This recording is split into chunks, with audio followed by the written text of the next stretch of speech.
नमस्कार, आप देख रहे हैं द बिहार टॉप। मैं हूं आदेशपुरी। बीपीएससी के द्वारा परीक्षा कैलेंडर कुछ देर पहले ही जारी किया गया और आपको हम बता दें सबसे अहम सूचना जो हमने कल आपको अभी से 24 घंटे पहले दिया था कि 72वीं सिविल सेवा का पीटी परीक्षा जुलाई में होगा। आयोग के द्वारा भी ये क्लियर कर दिया गया 26 जुलाई 2026 को आपका पीटी परीक्षा होगा।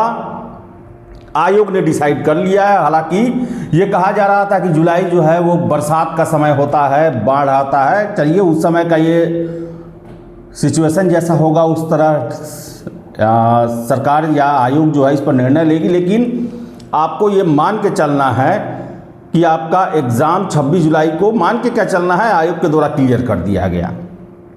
इसके साथ साथ कैलेंडर में 70वीं को लेकर फाइनल रिजल्ट को लेकर अप्रैल या मई का समय दिया गया है, लेकिन मई से पहले आपका रिजल्ट आने की संभावना कम दिखती है।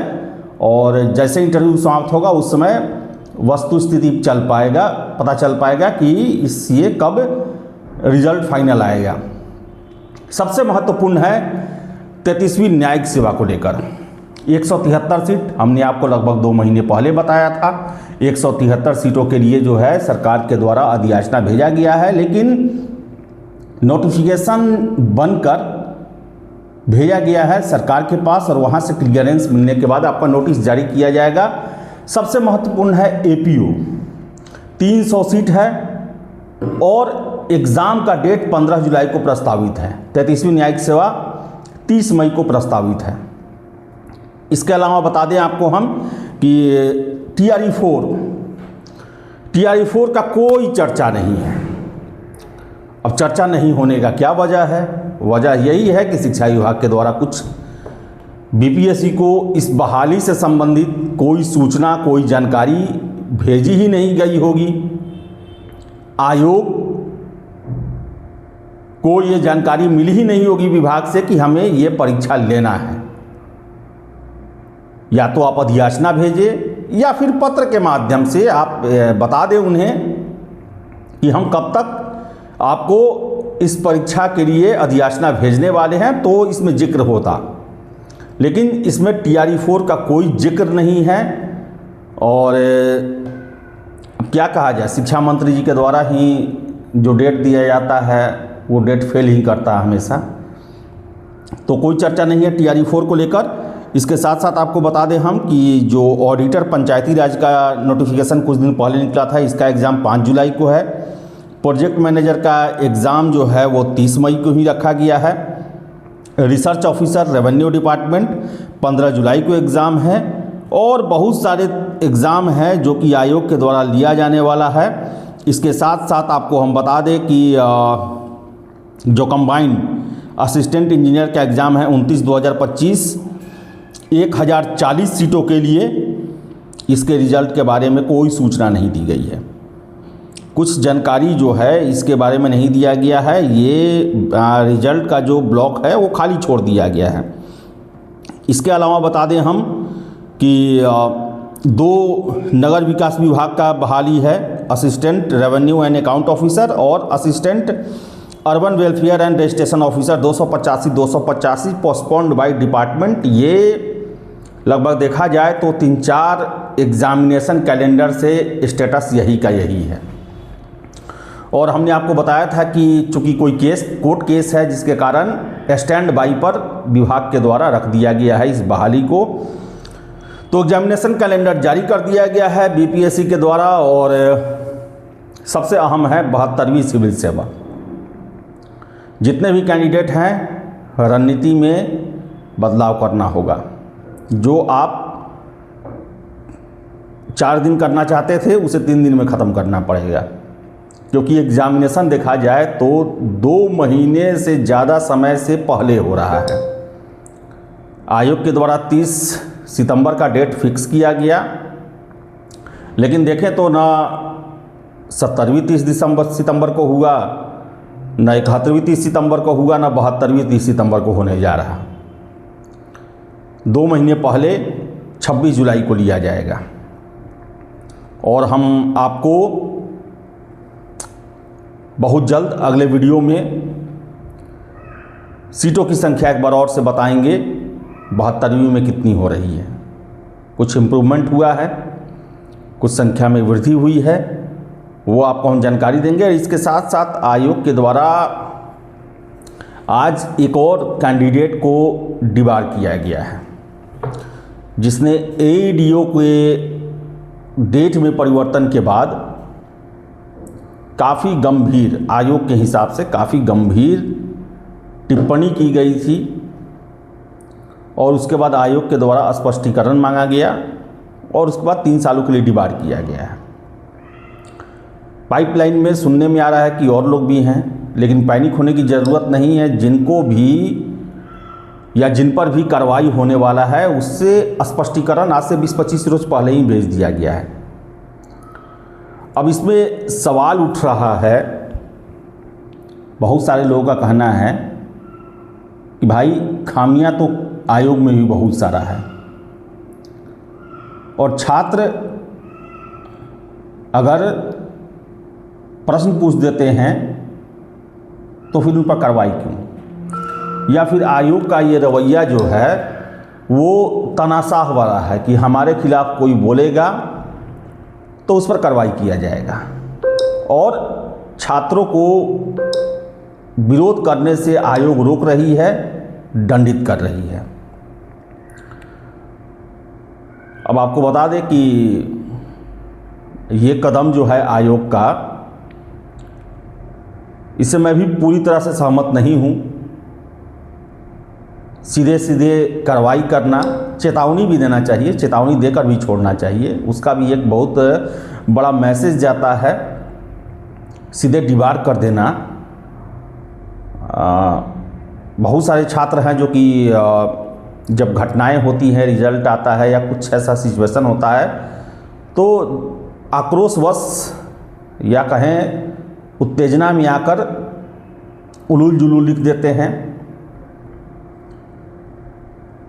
लेकिन आपको बता दें कि हमें जो जवाब मिलता है यही कि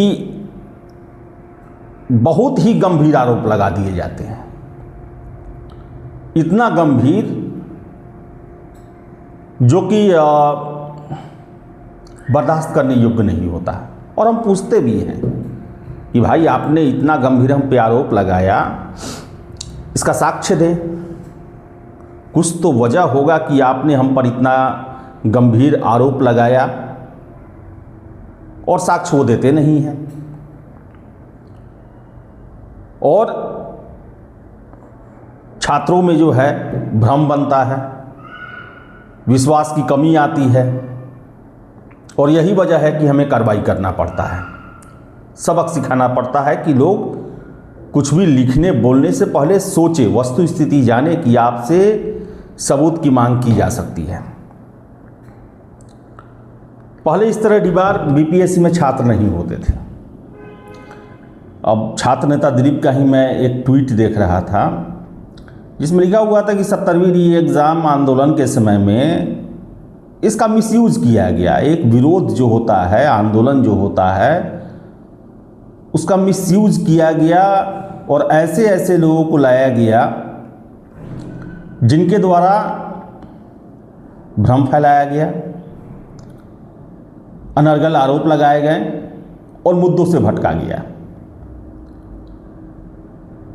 और आयोग को तानाशाही रवैया अपनाने पर मजबूर किया गया और उसका तानाशाही अब दिख रहा है।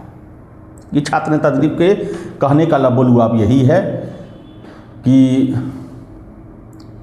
ऐसे ऐसे लोगों को आंदोलन करवा के और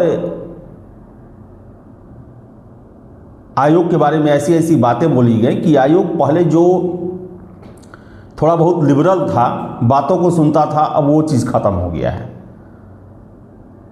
अब आपसे बात करना तो दूर, आप कुछ उलूल जुलूल बोल दिए तो सीधे आपको 3 या 5 साल का डिबार का हाथ में नोटिस थमा दिया जाता है। आयोग को कम से कम चेतावनी का भी प्रावधान रखना चाहिए। आप खुलेआम में चेतावनी दें, जिस तरह आपने डिबार किया है उसी तरह आप दें कि आपको अंतिम चेतावनी दी जाती है कि अपने स्वभाव या कृत्यों में सुधार कर लें, वरना आपको इस तरह डिबार किया जाएगा। आप के खिलाफ जो भी वैसे आपत्तिजनक या अनर्गल आरोप लगाते हैं, आप सभी लोगों को सार्वजनिक रूप से एक चेतावनी पत्र जारी कर दें। अगर इसके बाद भी वो अवहेलना करते हैं तब आप एक्शन दें। अब होता है बहुत सारे छात्र हैं जो कि एकाएक एग्ज़ाम डेट बढ़ने से, रिजल्ट में नहीं होने से, खामियां तो आयोग में भी है। आप तो 150 क्वेश्चन आज तक सेट नहीं कर पाए सही से।